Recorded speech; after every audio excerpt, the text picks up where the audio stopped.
ఆధారమై ఉంది. అందుకే యోహాను గారు అదే పత్రిక రాస్తూ చెప్తాడు, వాక్యమే ఆజ్ఞ, వాక్యమే ఆజ్ఞ.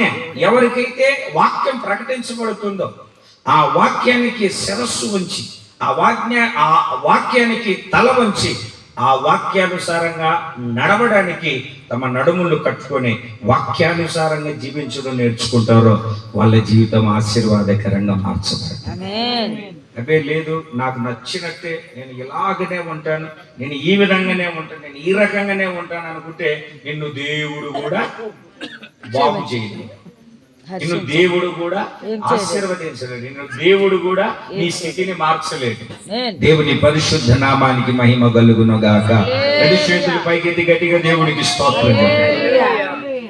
ఏముండాలి? కలిమి సంపద ఇంట్లో ఉండాలంటే ఒకటి స్తుతి ఉండాలి, రెండవది భయభక్తులు కలిగి జీవించాలి, మూడవదిగా ఆ ఇంట్లో ఉండాల్సినటువంటిది ఏమిటి అని అంటే, దేవుని బిడ్డలారా, ఆజ్ఞలను బట్టి ఆనందించడం కాదు, అధికముగా